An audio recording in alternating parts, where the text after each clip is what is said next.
그 다음에 이제 8번째는 비도시 면적입니다. 비도시 면적.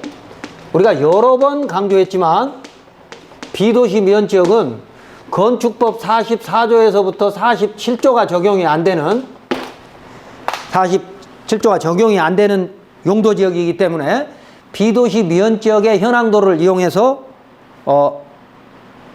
맹지 탈출하는 거. 첫 번째, 도시계획 외지역. 그러니까 2005년도까지는요 도시계획 외지역이라고 그랬습니다. 도시계획 외지역. 도시계획 외지역은 어디예요?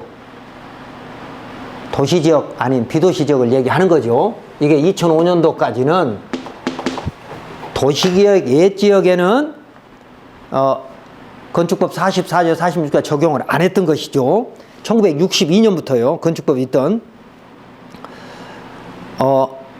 만약에 비도시 면지역에 대지가 개발행위 허가 대상이면 개발행위 허가에서 진입로 규정이 걸리는 거예요. 개발행위 대상이면. 그러나 개발행위 허가 대상이 아닌 지목이 6가지, 학교용지, 뭐 공장용지, 창고용지, 주차장, 주유소 이런 6가지 용도는 문제가 개발행위 대상이 아니니까 비도시 면지역은 또 지정 의무도 없고 그러니까 쉽게 허가를 받을 수 있지만 개발행위 허가 대상이면 단독주택은 1000제곱미터 이하만 근생과 일종 근생과 단독주택은 1000제곱미터 이하의 면적만 마을 안길이나 농로를 이용할 수 있고 그렇지 않으면 동의가 필요할 수 있는데 통과도로인 경우에는 2.5m 이상 즉 자동차 통행이 가능할 수 있는 공간만 있으면 통과도로인 경우에는 소유자 동의 없이도 쉽게 건축할 수 있다는 것이죠.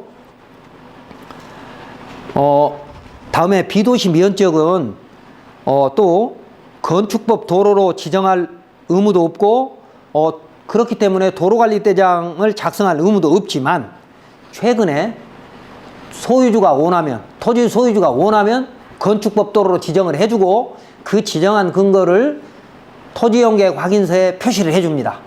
그러니까 여러분이 만약에 비도시 면적에 토지를 매입을 할 때 진입로가 불안하다 그러면 첫 번째가 뭐예요? 매도자한테 또는 중개사한테 그 진입로를 애매한 진입로를 건축법 도로로 지정할 수 있도록 지정해서 토지용계획 확인서에 올리고 도로관리대장에 올리고 세움터에 도로로 올린다면 가장 완벽하겠죠. 그 셋 중에 하나라도 토지용계획 확인서 등에 공시할 수 있도록 그런 조건부로 계약을 하면 가장 안심이 되겠죠. 지금 현재 비도시 면적을 가보면 건축법 44조에부터 46조가 적용이 안 될 뿐만 아니라 개인의 소유 토지를 새마을사업 등으로 공도로 만들어 놓은 것이 대부분인데도 불구하고 오래되니까 세상이 각박해지니까 자손들이 근거가 없다는 핑계로 해서 문제를 삼는 경우가 굉장히 많습니다. 이런 것들을 국가나 지자체가 나서서 적극적으로 좀 조례도로 지정을 비롯해서 매입까지 한다면 귀농 기촌인을 유치하고 또 현지 주민들을 위해서라도 그런 도로를 좀 만들 수 있는 건축법을 개정할 필요가 있다고 보입니다. 그리고 앞서도 설명을 했습니다만 임야를 그러니까 보전산지와 준보전산지를 허가를 받을 때 산지 전용 허가를 받을 때 진입로를 어떻게 할 거냐 이 부분에 대해서도 상당히 다툼이 있습니다만 준보전산지는 문제가 없습니다만 보전산지 그 중에 임업용 산지를 전용을 할 때는 진입로가 의외로 까다로워요. 그래서 산지 전용 허가 때는 별도의 어떤 절차가 있다라고 생각을 하시고 임도나 현황 도로만으로 허가받을 수 못하는 것도 있구나 이 정도만 아시고 토목측량설계사무실하고 협의를 하시면 될 겁니다. 예를 들어서 태양광 발전소를 만들겠다라고 하면 준보전산지는 현황도로 가지고 무조건 허가됩니다. 그러나 보전산지는 산지관리법에 산림청 고시에 안 된다라고 돼 있어 가지고 오히려 보전산지가 허가를 못 받는 경우가 대부분입니다. 이유는 산림청에서 그렇게 규정을 만들어 놨기 때문이죠. 아니, 태양광 발전소에 차가 뭐 그렇게 많이 들어간다고 진입 통로를 꼭 만들어야 될 필요 있습니까? 준보전 산지는 그나마 차가 많이 드나들으니까 오히려 준보전 산지는 강화하고 보전 산지는 풀어줘야 되는데 지금 현행 산림법에는 그게 안 돼 있다는 거죠. 그리고 앞으로는 비도시 면지역에도 자동차 사용량이 많아졌으니까 조례도로로 지정을 하거나 아니면 뭐 시가 적극적으로 나서서 포장을 한다든지 해가지고 공도를 만드는 노력이 필요할 것 같습니다.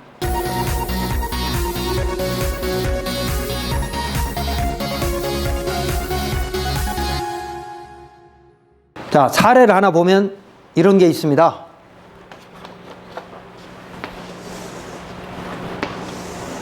자, 이게 마을도로입니다. 마을도로 3m 도로인데 어떤 분양업자가 택지 개발을 해가지고 분양을 했습니다.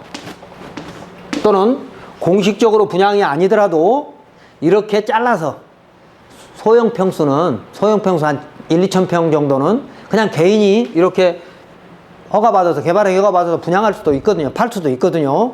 그런 것까지 포함해서 자, 대법원 판례 2009 다 880이 여러분 교재에 있습니다. 이런 경우에는 만약 이걸 분양을 했을 때는 이 내부 도로는 또 여기에 어떤 진입로가 부분이 있다 하더라도 이런 도로는 배타적 사용 수익권이 필요 없다. 그리고 현재 만약에 여기다 건축허가가 돼 있다. 그러면 여기가 비도시 지역이면 이 도로가 지정도로가 됐을 것이고 비도시면 비도시 면지역이면 지정되지 않았겠죠. 그렇다 하더라도 민법상 배타적 사용 수익권이 포기된 걸로 봐야 하고 또 이 땅을 잘라서 그러니까 분양업자는 도로를 확보해 줄 의무가 있다라고 하는 대법원 판례가 있으니까 그걸 활용해서 건축허가를 동의 없이 받도록 해야 되고 여기서 문제는 뭐예요? 비도시 면지역은 지정 의무가 없으니까 포장된 도로만 포장된 진입 통로만 있으면 이 소유자 동의를 받아오라고 하면 안 된다 그 말이죠. 지정 의무가 없는데 도로 형태로 돼 있는 것이 있고 또 이런 것들이 잘라서 파는 것에 대한 대법원 판례가 있기 때문에 이 도로 소유자를 동의를 받아오라고 하면 안 되는 것인데 국토부에서도 유권 해석을 그렇게 하고 있죠. 비도시 면적은 통로만 있으면 된다. 그래서 동의가 필요 없다라고 해석을 해야 된다는 것이고 이때 문제가 되는 게 뭐냐. 이 도로가 소유자가 바뀌었을 때가 문제입니다. 경매 등으로 소유자가 바뀌었을 때. 그래서 만약에 이런 땅들을 분양을 받게 되면 이 땅을 지정도로로 지금은 만들 수 있으니까 지정도로로 만들거나 아니면 적어도 여기에 건축허가 또는 사전심사 이런 것들을 받아서 배타적 사용수익권이 포기된 근거를 어디엔가 남겨놔야 합니다. 도로관리대장이 되든. 그런데 경매를 받아서 이 길을 막으면 안 되는 거죠. 막으면 형사처벌, 일반교통방해죄가 성립하는 거고, 막지 않고 이걸 뭐 사용료를 달라고 주장을 하면 이제 뭐 조금 복잡해질 수는 있겠으나, 자, 그래서 이런 땅들을 매입을 할 때 진입로가 지정도로가 아니면 또는 뭐 건축허가가 하나라도 나 있지 않아서 좀 애매하면 반드시 그런 조항들을 넣어서 계약을 하고 잔금을 치러야 될 것이다. 다음 페이지 보시면 토지연계 확인서가 나옵니다. 이 토지연계 확인서는 배타적 사용수익권이 포기된 것을 뭘로 확인할 거냐 하는 문제인데, 첫 번째는 포장 여부. 그러면 이 포장을 누가 했는지 확인해야 되는 것도 임장활동에서 필요한 거죠. 두 번째, 마을 주민이 사용하는 관습상 도로. 그러니까 마을 주민이 오랫동안 관습적으로 사용했었던 도로라면 관습상 지역권이 성립하지는 않지만 그래도 배타적 사용수익권이 포기되는 것으로 볼 수 있기 때문에 그런 어떤 주민들의 증언도 모아야 되는 거고, 그 다음에 이제 두 번째, 새마을 사업이나 마을 공동사업으로 관공서 비용으로 포장한 도로는 사실상 기부 체납한 것인데, 당시에는 이런 도로들을 이 허가업자가 개발 사업을 하는 업자가 시에다 기부를 한다 그래도 기부를 안 받았어요. 20년, 30년 전에는. 왜? 이걸 유지 관리하려면 비용이 들어가거든요. 그렇기 때문에 국공유지로 기부하겠다, 공유지로 기부하겠다라고 해도 안 받았던 거거든요. 근데 이 분양업을 했던 사람이 이영세에서 만약 이 진입도를 경매를 당했다. 그럼 이제 시끄러워진 것이라는 거죠. 그래서 지금은 이런 사업을 하려는 사람한테 권유를 합니다. 이 도로를 도시계획시설 도로로 만들거나 아니면 개발행위로 하더라도 여러 채가 적어도 5채 이상 이렇게 들어올 정도이면 나중에 분쟁이 생길 수 있으니 기부를 해라. 그래서 지금은 기부 체납 받는 지자체가 대부분입니다. 그리고 농어촌 도로를 이용해서 그러니까 경지정된 농지를 이용해서 들어오는 농로는 일반 농도와 다르다고 하는 부분, 이 토지용계 확인서를 보면서 이해해 주시기 바라고, 다음 페이지는 도시 외곽에서 전원주택을 지으면서 말라버린 국고를 현황도로로 이용해서 건축허가를 받은 사례입니다. 도시 외곽이도 도농복합도시는요, 뭐 적은 도시는 20만 이하는 1, 20분이면 외곽까지 나가고, 그 대도시라 하더라도 30분 이상 이내 거리에 도시 외곽에 나가서 전원주택을 지을 수 있기 때문에 여러분도 이런 사례가 많이 부딪힐 수 있고, 또 이런 토지에 투자를 하는 것이 황금성이 높을 수 있다는 것이죠. 가운데 걸 보면 도로가 2차선 포장도로입니다. 여기서부터 개발되는 부지까지 약 100여 메다 되는데, 거기가 현황도로가 일부는 농지이고 일부는 국어여가지고 말라서 도로가 된 이런 곳들은 국공유지라 하더라도 동의 없이 건축허가, 즉 개발행위 허가를 받을 수 있다. 다음 페이지에는 이런 도로, 그러니까 2차선 도로에서부터 국어를 타고 이렇게 올라갔는데, 말라버린 국어 올라갔을 때 통로로 사용할 수 있다라고 하는 국토부 유권 해석도 있고 접도 의무가 없다. 이런 그 현황과 지적이 다른 것이 비도시 지역에 가면 굉장히 많습니다. 그래서 이런 부분들에 대한 유권 해석을 여러분이 정확히 이해를 하시면 비도시 지역 투자에 크게 두렵지 않을 겁니다. 그리고 다음 페이지 보시면 저수지가의 현황도로를 이용해서 관광농원을 개발한 사례인데요. 저수지가의 도로를 분할하지도 않고 비포장 상태로 거의 50년 가까이 주택 4채가 이용하고 있습니다. 그 도로를 20년 가까이. 그래서 그런 도로는 3, 4m 폭의 도로가 있어도 문제가 없다. 그걸로 허가를 받을 수 있고 사용능력도 당연히 필요 없고요. 그 다음에 이제 관광농원은 농업용 시설로 분류돼서 그 안에 건축법의 개발행위 부서에서 진입로 개설 의무에 예외로 인정받을 수 있다는 것이고, 참고로 관광농원을 개발하려면 농업인이나 농업법인이 돼야 됩니다. 자, 다음 페이지 보시면 토지이용계획 확인서가 나오죠.